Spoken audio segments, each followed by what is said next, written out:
Hello and welcome back to another episode of a weekly Waypoint where we are playing Star Wars Battlefront 2 today. I believe on Xbox for the first time in this series. It has been shown before, but that was on the PS4 back when I was doing some PS4 videos from, spoiler alert, the PS4 itself, which had video editing capability.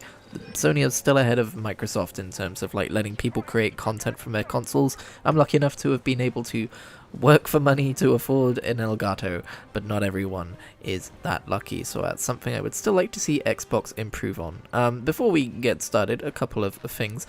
I have edited this down slightly because for those of you aware of like a supremacy match, it can go on for quite a long time. Luckily this one didn't go on for too long, but I've edited out basically just like me running back from spawn when I die, that kind of thing.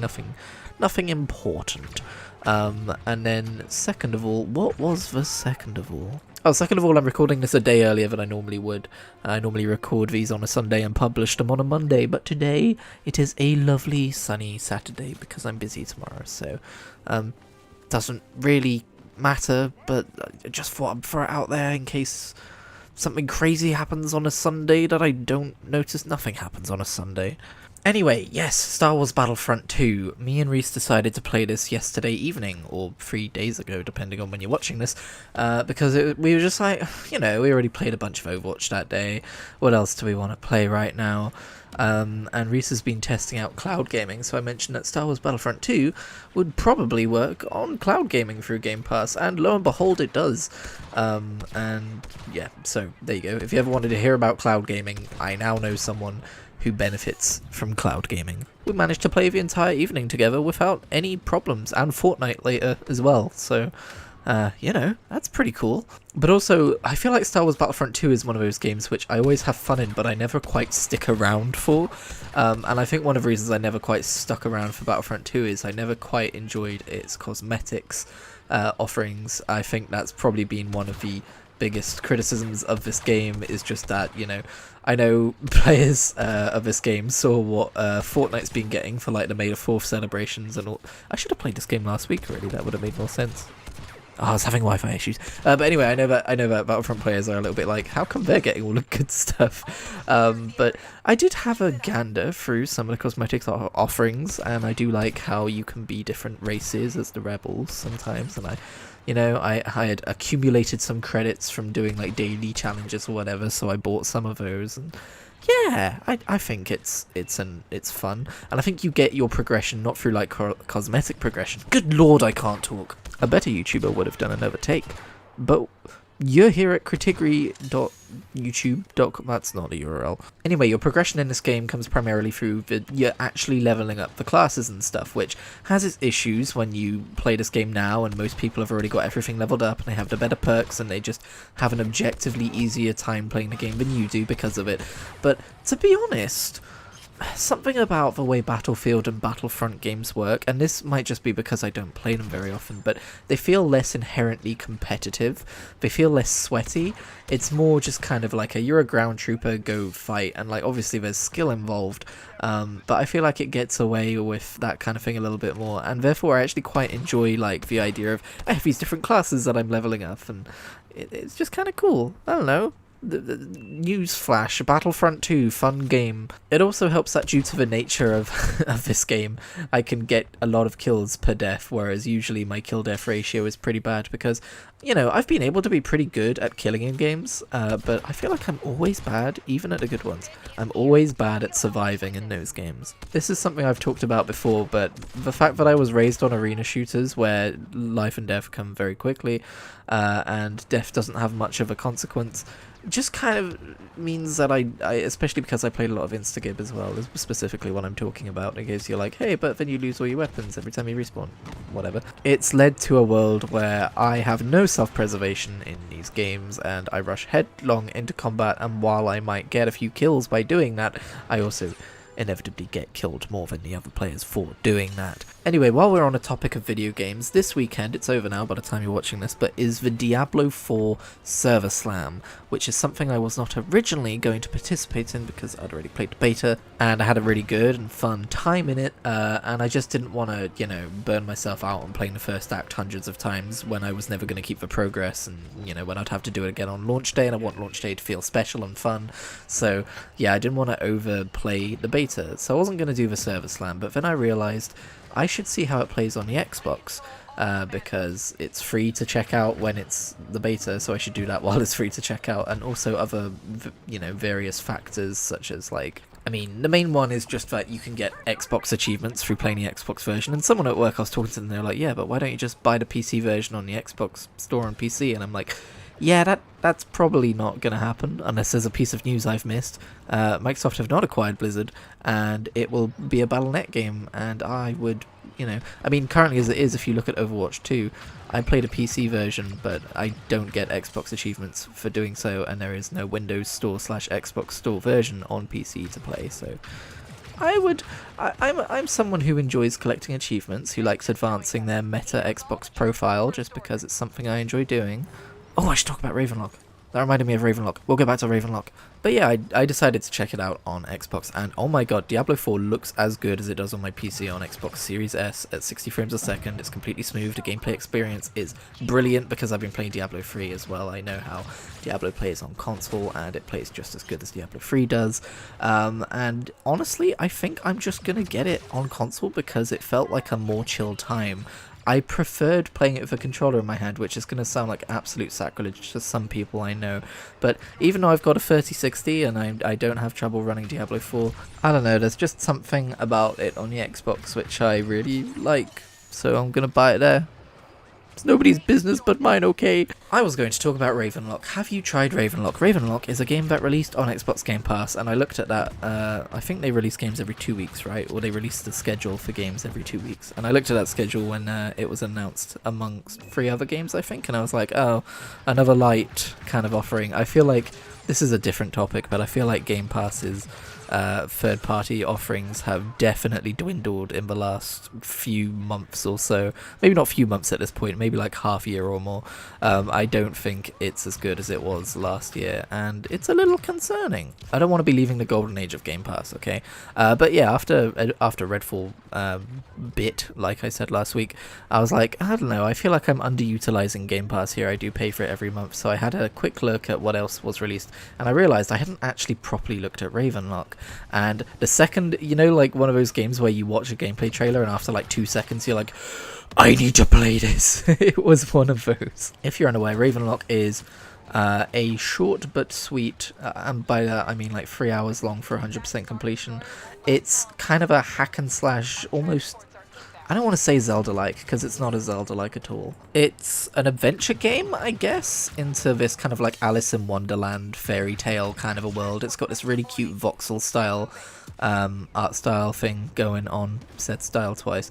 By the way, I don't know what's going on with my brain today. I have deleted so many takes of me fucking up my phrasing since earlier. I can't speak. Anyway, Ravenlok reminds me of when gaming was simpler. It's one of my favorite games that I've played this year. It reminds me of like PS2 era gaming. Even though PS2 era games I don't think were usually this short, it was definitely that kind of vibe where we're not worrying too much about, difficulty. We're not worrying too much about making this an extremely, high fidelity video game that's extremely long. It's not going to be your forever game. It's not got any kind of live service elements to it, of course.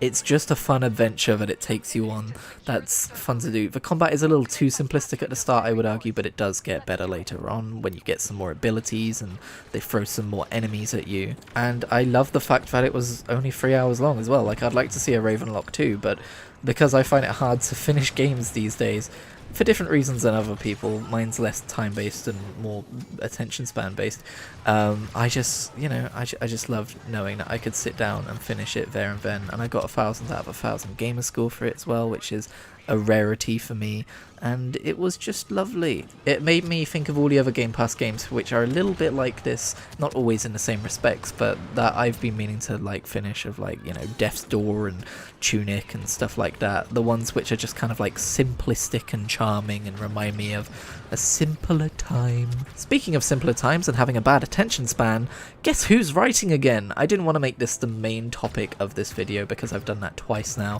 and you know, when I scroll through the weekly waypoint, I don't want to be like, oh great, here's the week where I got into writing again and then stopped. I am still trying to figure out how to make writing stick with me, because I've mentioned this before, but when I'm writing, like when I'm 1,000 words deep into a short story or some novel chapter or something, and I'm fully immersed in what I'm writing, and it just kind of flows out of me. It's like, it feels like it's what I was made for, if you know what I mean, even more than like making videos or anything like that. There's something deeply satisfying about writing for me, and I think that's probably a good sign, right?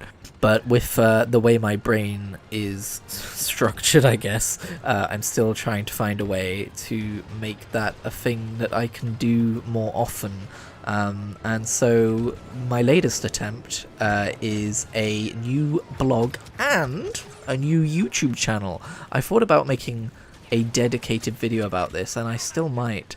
In fact, you might have already seen it if it came out before this did, but I have made a new YouTube channel, which I hope you will go and check out, called Kritigri Writes. You can get there by literally going to my URL, youtube.com/@Kritigri, and just put Writes on the end of it, and it'll send you right there. And there are two types of videos which we'll be releasing on that channel. The first is an audio version of the short stories which I publish on my blog, which I should mention are monthly. I'm writing a short story every month.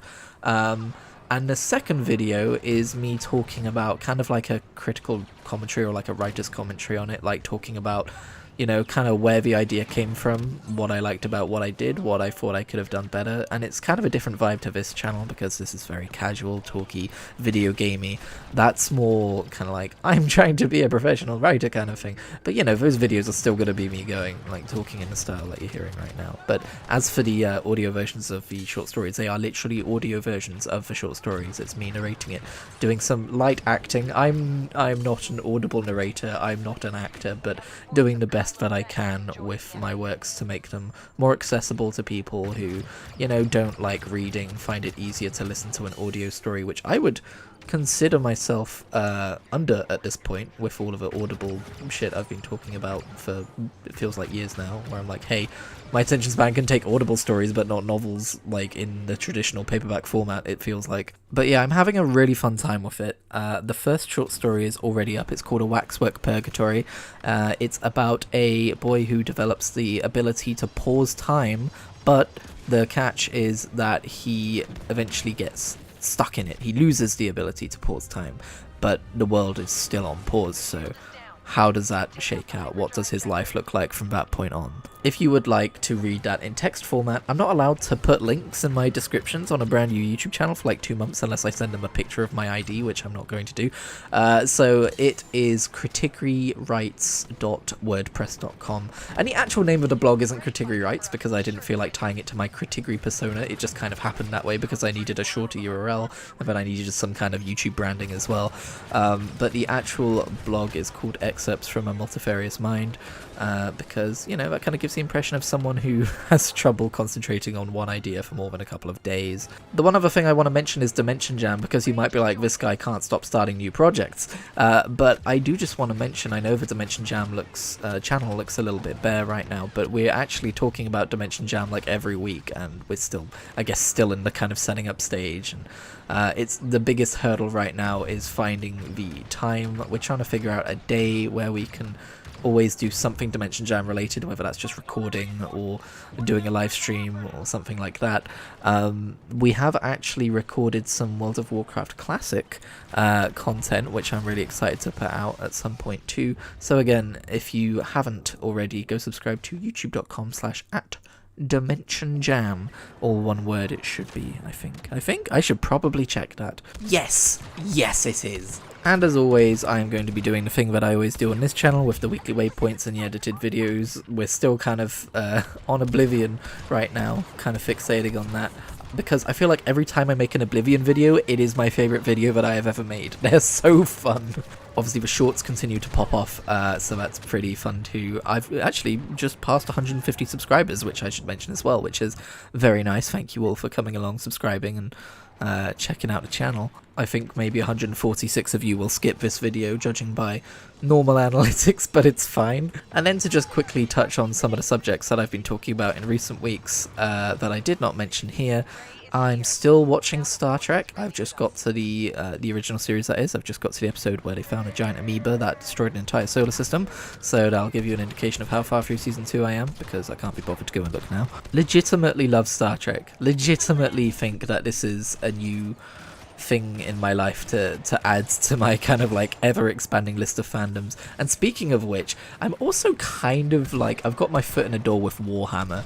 My friend paints Warhammer minis, and he's really good at it, and it kind of like, he put up a Terrorgeist the other day, and I looked up the fucking wiki entry for what a Terrorgeist is, and it's the most metal ass, baller ass thing, and I love it, and it kind of makes me want to get into Warhammer Age of Sigmar and whatever came before it as well, before they blew it up.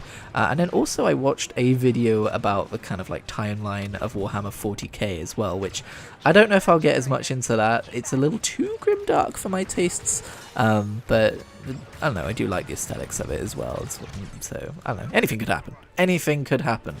I'm also really tempted to reinstall Star Wars The Old Republic, so my attention span is just truly volatile. That's the word I was going to say before I got rudely interrupted, but never mind.